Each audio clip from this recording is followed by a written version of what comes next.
নিরোগ শরীর এবং সুস্থ দেহ প্রাপ্তির জন্য আমাদেরকে মহামৃত্যুঞ্জয় মহামন্ত্র সাধন সিদ্ধ করতে হয়। এই সাধন সিদ্ধ হলে এই যে শরীর আছে সেই শরীর নিরোগ এবং সবল হয়। এই মহামৃত্যুঞ্জয় মহামন্ত্র সদ্গুরুর শ্রীচরণ প্রান্তে বসে সাধন করতে হয়।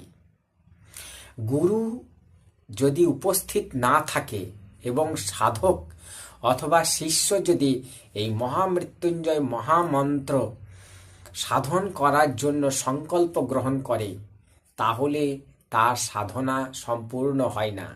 কোথাও না কোথাও কোনো খুঁত তার মধ্যে এসে পড়ে এবং এই মন্ত্র সাধন থেকে সে ভ্রষ্ট হয়ে যায়, সিদ্ধি লাভ করতে পারে না। এই জন্যই বলা আছে, শ্রী শ্রী সদ্গুরুদেবের চরণ প্রান্তে বসেই কেবলমাত্র এই মহামৃত্যুঞ্জয় মহামন্ত্র সাধন করতে হয়। এই মহামৃত্যুঞ্জয় মহামন্ত্র সাধন করতে গেলে 3 বছর তাকে প্রত্যেকটা অমাবস্যাতে এই সাধনা অত্যন্ত প্রশস্ত। 3 বছরে অমাবস্যা 36টা থেকে 40টা হতে পারে এবং প্রত্যেকটা অমাবস্যায় নির্দিষ্ট সময়ে এই মহামৃত্যুঞ্জয় মহামন্ত্র সাধন করতে বলা হয়েছে। এই মহামৃত্যুঞ্জয় মহামন্ত্র যদি কোনো সাধক সিদ্ধি প্রাপ্ত করতে পারে, তাহলে তার শরীর সুস্থ এবং নিরোগ সবল দেহ তার হবে। এখন আমরা সেই মহামৃত্যুঞ্জয় মহামন্ত্রটি কি একটু শুনি।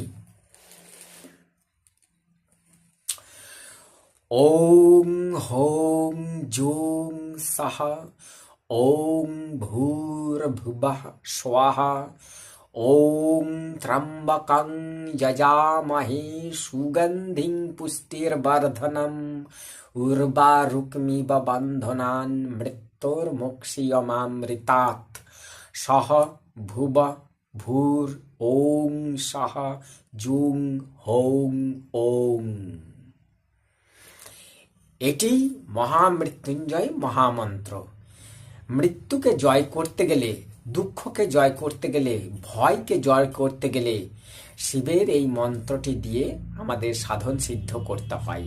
কোনো সাধক যদি গুরু কৃপা লাভ করে এবং সাধন যদি করতে পারে এবং সিদ্ধি যদি তার হয়ে যায়, তাহলে এটি সঞ্জীবনী মন্ত্র।